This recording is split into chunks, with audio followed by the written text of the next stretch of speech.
समरजीत ने जब अपने कमरे का दरवाजा खटखटाया तो प्रेमी के साथ गुलछरे उड़ा रही दीपा दरवाजे की दस्तक सुनकर घबरा गई। उसके मन में विचार आया कि पता नहीं इतनी रात को कौन आया होगा। प्रेमी को पेट के नीचे छिपाने के बाद उसने अपने कपड़े संभाले और बेमन से दरवाजे की तरफ बढ़ चली। क्या हुआ था उस दीपा के साथ में, समरजीत ने उसके साथ क्या किया था, कैसी कैसी घटनाएं घटी थी, वो सब कुछ मैं बताने वाला हूं। लेकिन यदि आप हमारे चैनल पर पहली बार आए हैं तो हमारे चैनल जुर्म की कहानियां को जरूर सब्सक्राइब कर लें, क्योंकि आपको यहाँ पर इसी तरह की सनसनीखेज कहानियां प्रतिदिन देखने के लिए मिलती है। तो दोस्तों चलिए कहानी को कंटिन्यू करते हैं।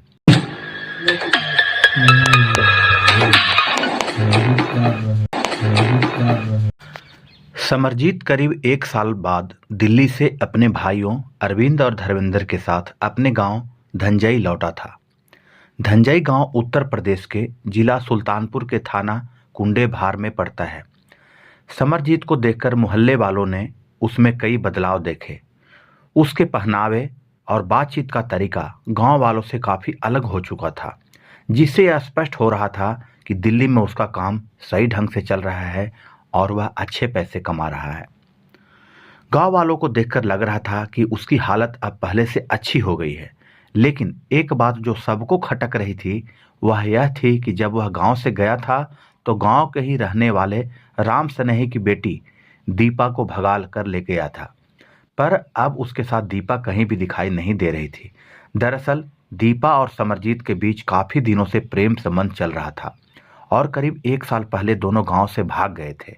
बाद में राम सनेही को पता चला कि समरजीत ही दीपा को भगाकर ले गया है और दक्षिण पूर्वी दिल्ली के पुल प्रहलादपुर गांव में रह रहा था। बेटी के भाग जाने की बदनामी राम सनेही झेल रहा था, लेकिन जब उसे पता चला कि समरजीत के साथ दीपा नहीं आई है तो यह बात उसे बहुत अजीब लगी। बेटी को भगाकर ले जाने वाला समरजीत उसके लिए एक दुश्मन के समान था, क्योंकि उसने उसकी बदनामी भी कराई थी और उसकी बेटी को भी लेकर के गांव से चला गया था। लेकिन फिर भी एक पिता के रूप में बेटी की चिंता उसके मन में जाग उठी थी। उसने समरजीत से दीपा के बारे में पूछा। यह सुनकर राम सनेही चौंक गया। उसने आश्चर्य से कहा, यह तुम क्या कह रहे हो, वो यहाँ आई ही नहीं है। समरजीत ने राम सनेही से कहा, अब मुझे क्या पता वह कहाँ गई, आप अपनी रिश्तेदारियों वगैरह में देख लीजिए, क्या पता वहीं चली गई हो। लेकिन राम सनेही को समरजीत की यह बात गले नहीं उतरी थी। उसे समझ नहीं आ रहा था कि दीपा, जिसे समरजीत दिल्ली से गांव आने की बात कह रहा था, कहीं और क्यों जाने लगी। फिर भी उसने अपने रिश्तेदारों के यहाँ फ़ोन करके दीपा के बारे में पता किया, लेकिन वह कहीं नहीं मिली। यह घटना करीब 1 महीने पुरानी थी और अब राम सनेही को समझ नहीं आ रही थी कि अपनी बेटी को कहाँ ढूंढे। बेटी की चिंता उसे लगातार परेशान कर रही थी।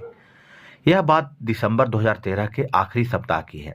उस समय समरजीत के साथ उसके भाई अरविंद और धर्मेंद्र भी गांव आए थे। राम सनेही ने दोनों भाइयों से भी दीपा के बारे में पूछा, लेकिन वे भी कोई ठोस जवाब नहीं दे सके। करीब 10-11 दिन गांव में रहने के बाद समरजीत फिर से दिल्ली लौट गया। बेटी की कोई खबर न मिलने से राम सनेही और उसकी पत्नी बहुत परेशान हो गई थी। उन्हें पता था कि समरजीत दिल्ली के पुल प्रहलादपुर में रहता है।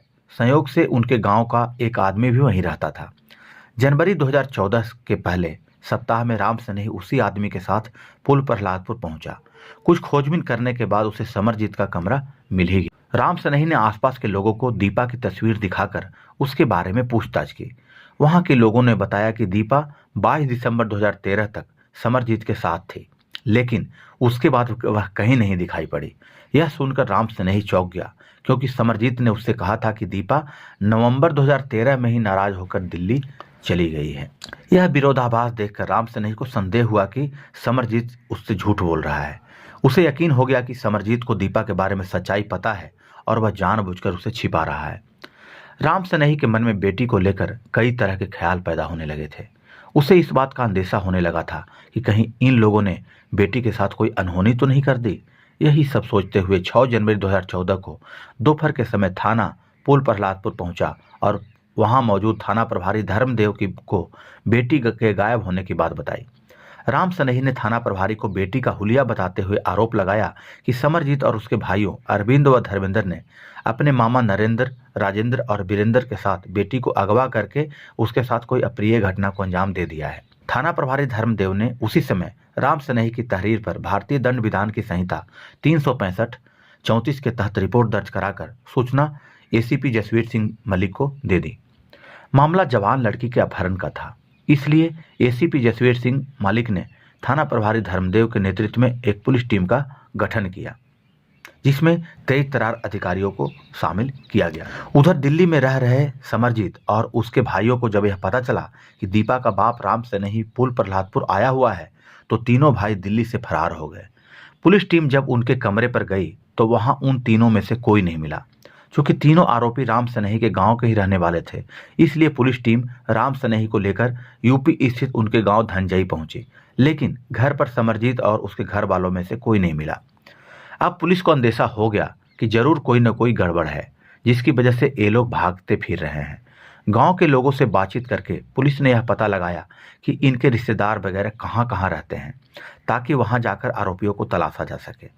इससे पुलिस को पता चला कि सुल्तानपुर और फैजाबाद के कई गांवों में समरजीत के रिश्तेदार रहते हैं। उन रिश्तेदारों के यहाँ जाकर दिल्ली पुलिस के ने दबिशें दी, लेकिन वे सब वहां भी नहीं मिले। दिल्ली पुलिस ने समरजीत के सभी रिश्तेदारों पर दबाव बनाया कि आरोपियों को जल्द से जल्द पुलिस के हवाले कर दें।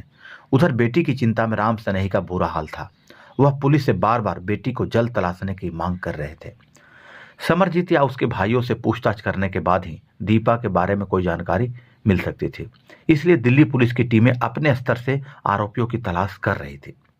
9 जनवरी 2014 को पुलिस को सूचना मिली कि समरजीत सुल्तानपुर के ही गांव नगईपुर सामरी बाजार में रहने वाले अपने मामा के यहाँ आया हुआ है। खबर मिलते ही पुलिस नगईपुर गांव पहुंच गई। सूचना एकदम करेक्ट थी। वहां पर समरजीत, उसके भाई अरविंद और धर्मेंद्र के अलावा उसका मामा नरेंद्र भी मिल गया। चूंकि दीपा समरजीत के साथ ही रह रही थी, इसलिए पुलिस ने सबसे पहले उसी से दीपा के बारे में पूछा। इस पर समरजीत ने बताया, सर, नवंबर 2013 में दीपा उससे लड़ाई झगड़ा करके दिल्ली से अपने गांव जाने के लिए कहकर चली गई थी। इसके बाद वह कहाँ गई इसकी उसे जानकारी नहीं है, लेकिन पुल प्रहलादपुर में जहां तुम लोग रहते थे वहां जाकर हमने जांच की है, तो जानकारी हमें मिली है कि दीपा 23 दिसंबर 2013 को दिल्ली में तुम्हारे साथ ही थी। थाना प्रभारी धर्मदेव ने कहा तो समरजीत के चेहरे के रंग उड़ गया। उसके चेहरे से हवाइयां उड़ने लगी। थाना प्रभारी उसका हाव भाव देखकर समझ गए कि यह झूठ बोल रहा है। उन्होंने रौबदार आवाज में उससे कहा, देखो, तुम हमसे झूठ बोलने की कोशिश मत करो। दीपा के साथ तुम लोगों ने जो कुछ भी किया है हमें सब पता चल चुका है।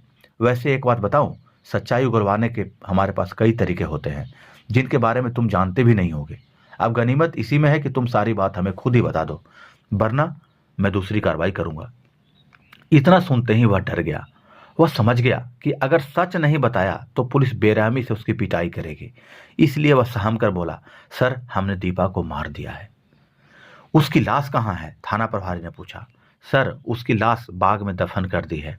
समरजीत ने कहा तो पुलिस चारों आरोपियों के साथ उस बाग में पहुंची जहां उन्होंने दीपा की लाश को दफना दिया था। समरजीत के मामा नरेंद्र ने पुलिस को आम के बाग में वह जगह बता दी, लेकिन उस जगह तो आम का पेड़ लगा हुआ था। नरेंद्र ने कहा कि लाश इसी पेड़ के नीचे है। उन दोनों की निशानदेही पर पुलिस ने वहां खुदाई कराई तो वास्तव में एक साल में गठरी के रूप में बंधी हुई एक महिला की लाश निकली। उस समय राम सनेही भी पुलिस के साथ था। लाश देखते ही वह फपक फपक कर रो पड़ा, साहब, यही मेरी बेटी दीपा है। देखो ना, इन्होंने मेरी बेटी का क्या हाल कर दिया। मुझे पहले ही इन लोगों पे शक हो रहा था। इनके खिलाफ आप सख्त सख्त कार्रवाई कीजिए ताकि ये बच न सके। वहां खड़े गांव वालों ने तसल्ली देकर किसी तरह राम सनेही को चुप कराया। गांव वाले इस बात से हैरान थे कि समरजीत दीपा को बहुत प्यार करता था, जिसके कारण दोनों गांव से भाग भी गए थे। फिर समरजीत ने उसके साथ ऐसा क्यों किया, यह सवाल सबके दिलों में कौंध रहा था। पुलिस ने लाश का मुआयना किया तो उसके गले पर कुछ निशान पाए गए।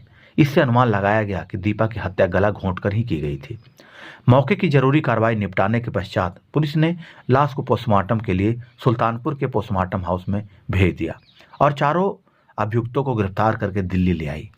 थाना पुल प्रहलादपुर में समरजीत, अरविंद, धर्मेंद्र और इनके मामा नरेंद्र से जब पूछताछ की गई तो दीपा और समरजीत के प्रेम प्रसंग से लेकर मौत का ताना बना बुनने तक की जो कहानी सामने आई वह बड़ी दिलचस्प है। उत्तर प्रदेश के जिला सुल्तानपुर के थाना कुंडेभार में आता है। एक गांव धनजई, इसी गांव में सूर्यभान सिंह का परिवार रहता था। उसके परिवार में पत्नी के अलावा 3 बेटे धर्मेंद्र, अरविंद और समरजीत थे। अरविंद और धर्मेंद्र शादीशुदा थे। दोनों भाई दिल्ली में ड्राइवर की नौकरी करते थे। समरजीत गांव में ही खेती किसानी का काम करता था। वह खेती किसानी करता जरूर था, लेकिन उसे अच्छे कपड़े पहनने का शौक था। वह जवान तो था ही, इसलिए उसका मन ऐसा साथी पाने के लिए बेचैन था जिससे अपने मन की बात कह सके। इसी दौरान उसकी नजरें दीपा से दो चार हो गई।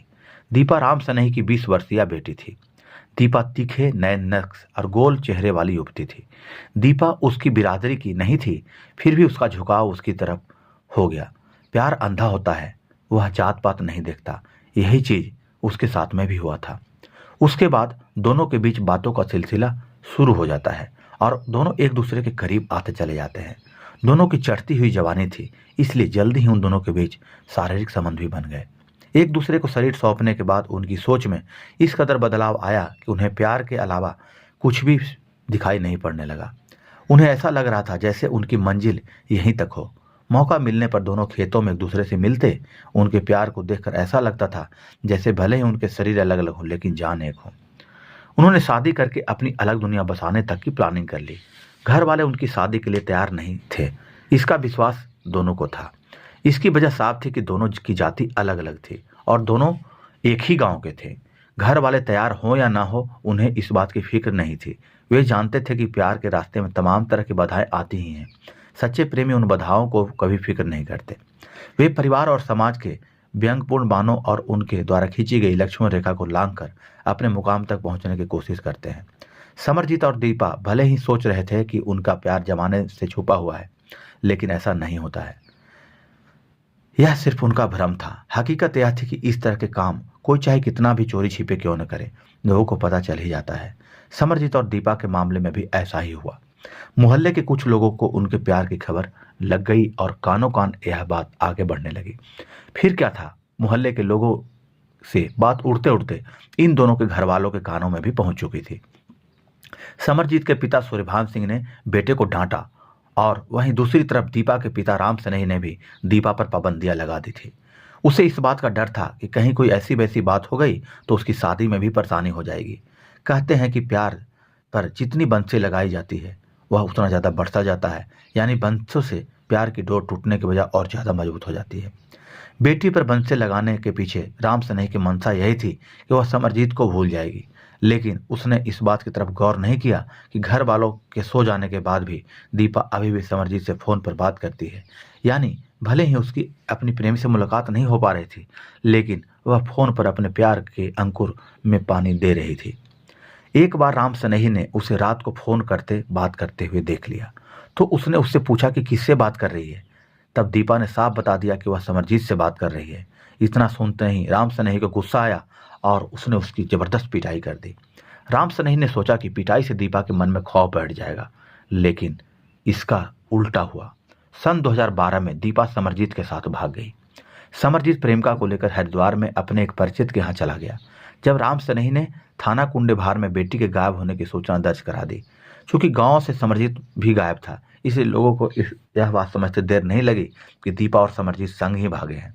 तब राम सनेही ने गांव में पंचायत बुलाकर पंचों की मार्फत समरजीत के पिता सूर्यभान सिंह पर अपनी बेटी को ढूंढने का दबाव बनाया। आज भी उत्तर प्रदेश और हरियाणा के कुछ गांवों में पंचों की बातों का पालन किया ही जाता है। सामाजिक व्यवस्था बनाए रखने के लिए कई मामलों में पंचायतों के फैसले सही भी होते हैं।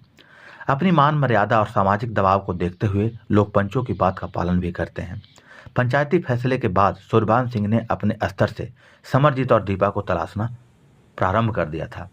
बाद में उसे पता लगा कि समरजीत और दीपा हरिद्वार में हैं, तो वह उन दोनों को हरिद्वार से गांव ले आया।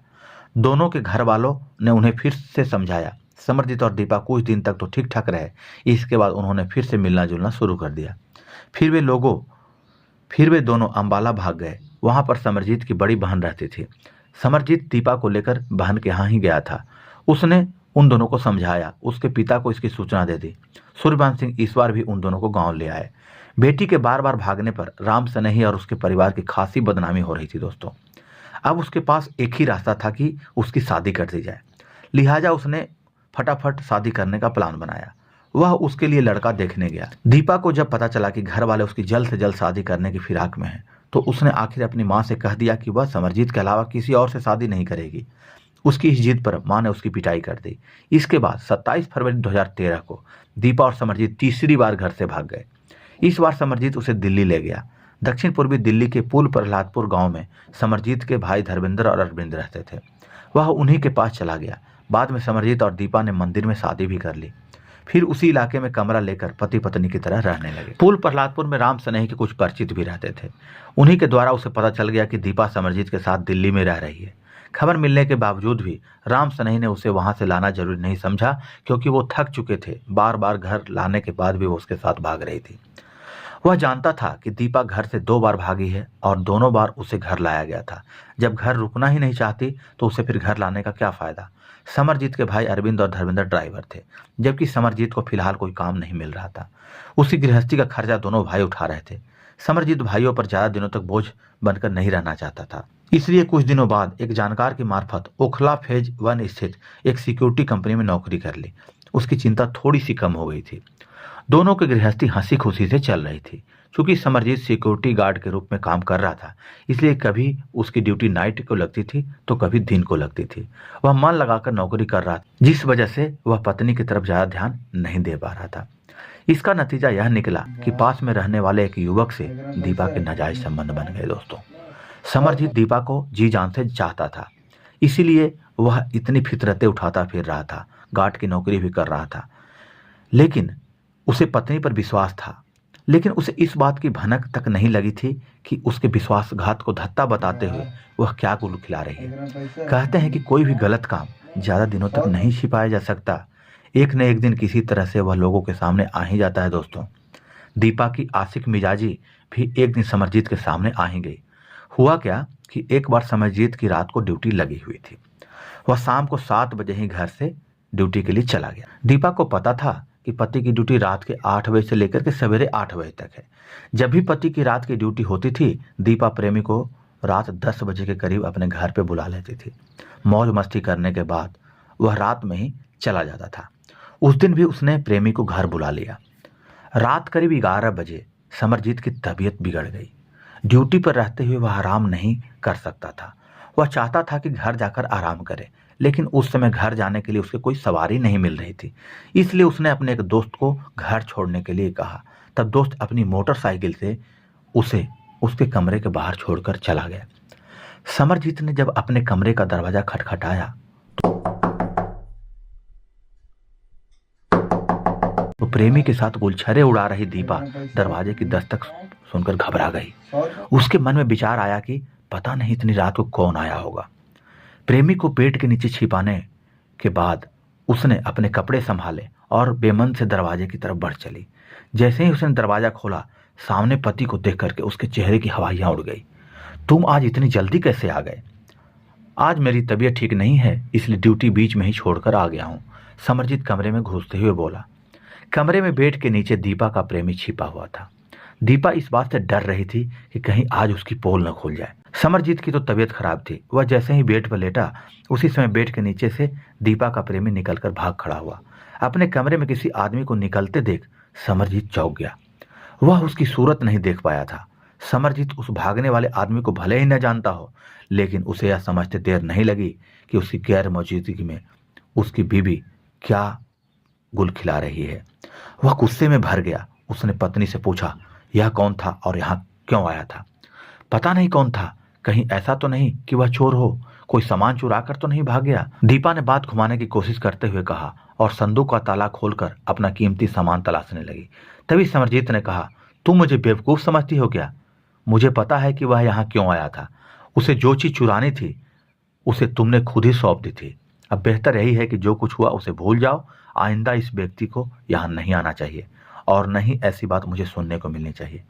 पति की नसीहत से दीपा ने राहत की सांस ली। समरजीत तबीयत खराब होने पर घर पर आराम करने आया था, लेकिन आराम करने की बात वो भूल चुका था और रात भर इसी बात को सोचता रहा कि जिस दीपा के लिए उसने अपने घर बार, माँ बाप, सब कुछ को छोड़ दिया, गांव छोड़ दिया, उसे पत्नी बनाया, उसी ने उसके साथ आज इतना बड़ा विश्वासघात क्यों किया। वह इस बात को अच्छी तरह से जानता था कि जब कोई भी महिला एक बार देहरी लांघ जाती है तो उस पर विश्वास करना मूर्खता होती है। अगले दिन जब वह ड्यूटी पर गया तो वहां भी उसका मन नहीं लग रहा था। उसके मन में यही बात घूम रही थी कि दीपा अपने यार के साथ गुलछरे उड़ा रही होगी, क्योंकि दोस्तों जब एक बार शक का कीड़ा दिमाग में घुस जाता है तो वह निकलना मुश्किल होता है। घर लौटने के बाद उसने अपने भाइयों अरविंद और धर्मेंद्र से दीपा के बारे में बात की। यह बात उसने अपने मामा नरेंद्र को भी बताई। उन सभी ने फैसला किया कि ऐसी कुलच्छनी महिला की चौकीदारी कोई हर समय तो कर नहीं सकता, इसलिए उसे खत्म करना ही आखिरी रास्ता है। दीपा को खत्म करने का फैसला तो ले लिया, लेकिन अपना यह काम उसे कहाँ और कब करना है, इसकी उन्होंने योजना बनाई।